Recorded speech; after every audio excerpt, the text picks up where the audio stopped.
is Brooklyn Decker, and I will be speaking about the Medal of Honor recipient Roy P. Benavidez on courage and dedication. In the war that the world tried to forget, served a man worth remembering. Men and women aren't made like that anymore, with the courage to lay down their life for their comrades. Heroes aren't made with such ingredients as stable living, full stomachs, and support. They aren't made with educations or recognition, but they are made up of courage and dedication to themselves, and the courage to make a difference. Roy P. Benavidez was born in a small town in DeWitt County, Texas, to his loving parents who passed too early.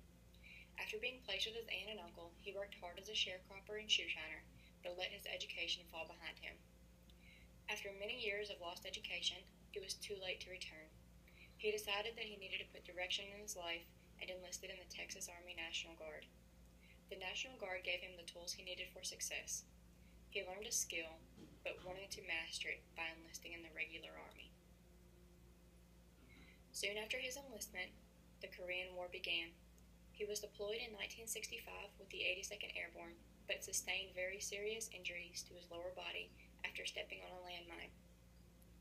He was flown back home to the United States, where he was receiving treatment and a diagnosis: paralysis. The doctor told him that he would never walk again, but Roy Benavidez was not going to settle for life in a wheelchair. He had a duty to his comrades and a duty to his country. Late at night, he would shimmy out of his bed, crawl to a wall using only his chin and elbows, and use the wall to depend on while trying to regain feeling in his extremities. He would continuously wiggle his toes and attempt to move his legs until the day that the doctor arrived to his room with his medical discharge papers. He begged and begged the doctor not to give him the sentence, and was finally prompted by the doctor that if he could walk out of the hospital right at that moment, that he would rip up his paperwork. Roy Benavidez walked out of the hospital that day. After strenuous rehabilitation, Roy was deployed back to Korea. He served a serious mission in intelligence behind enemy lines in Loc Ninh, where they were stationed. On May 2, 1968, after hearing contact over the radio, he boarded a helicopter headed to their rescue.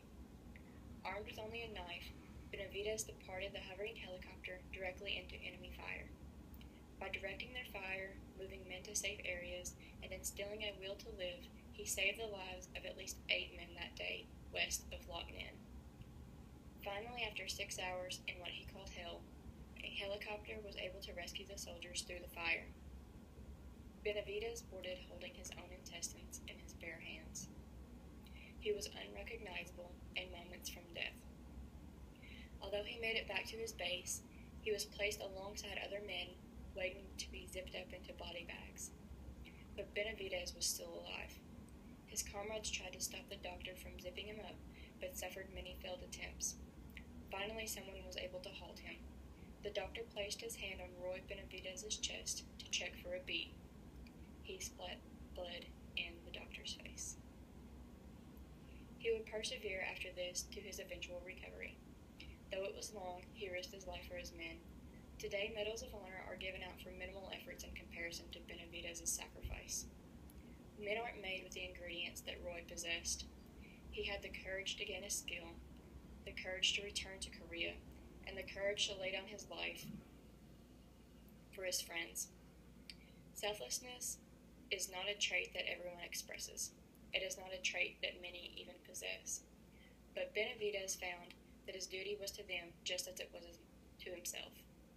His dedication expresses great honor to our country, that he would return to the battlefield once more to put his life on the line.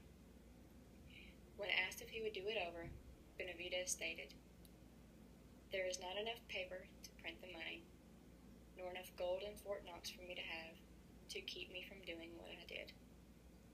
I used the military website about Hispanic Americans that received the Medal of Honor to write this and my own education.